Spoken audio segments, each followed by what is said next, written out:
National Security Council Chief of Staff Fred Fleitz, a friend of the show here on Wake Up America yesterday, stating that the Trump administration has a backup plan if Putin does not cooperate with peace talks. Now, this comes as both Russia and Ukraine continue strikes against one another following a limited pause of attacks on energy infrastructure, as well as an agreement to stop attacking commercial ships in the Black Sea. For more on this story, let's welcome in former Deputy National Security Advisor and Senior Fellow at the Heritage Foundation, Victoria Coates, along with foreign policy expert Harley Lippman. Harley, this question is for you. How important is it that the United States make sure Putin cooperates to make sure this war finally comes to an end, as President Trump has stated he is in a much better position to ensure happens? Well, it's essential. Russia and Ukraine are fighting a war because Russia invaded Ukraine. They're the aggressor. Remember, if Russia stops fighting, we're back to where we were, where Ukraine is an independent country. But we have deeper concerns going on here. One, we have North Korean soldiers that are fighting on behalf of Russia. What concessions did Russia give to North Korea?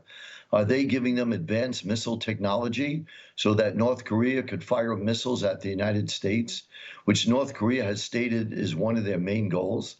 There are serious concerns about Putin, that he's not a good actor, that he's not trustworthy. Even when we got a partial ceasefire on the Black Sea, Ukraine accepted it, but Russia insisted on conditions so that they could have freer access to grain and fertilizer markets that they wanted. And they also said they're going to wipe out Ukrainian military. They are not trustworthy and good actors, and they're going to hit a wall soon. Their interest rates are over 20%. The military and the economy cannot keep taking this war. I think if we stay the course and continue to support Ukraine, that is more likely to bring peace, because Putin really just doesn't want peace. And I think President Trump is doing a heroic job of trying to end this war and save lives.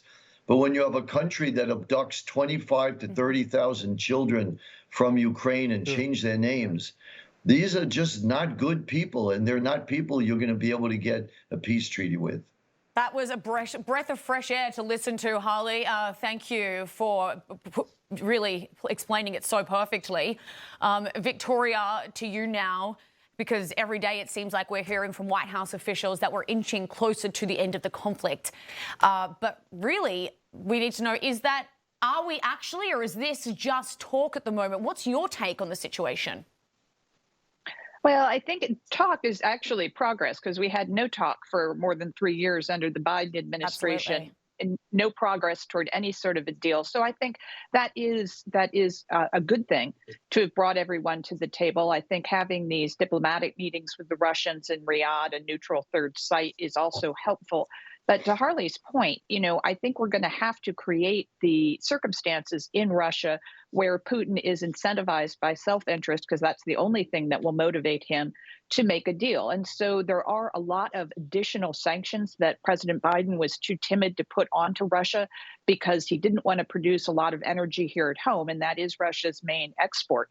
So if you put secondary sanctions, as they're called, on Russia, which means everyone doing business with Russia is liable to have American sanctions put on them, I think you'll see a real effect there, particularly with countries like India, which is a great and good ally of the United States, but does import Russian crude, processes it, and sells it to Europe as Indian gas.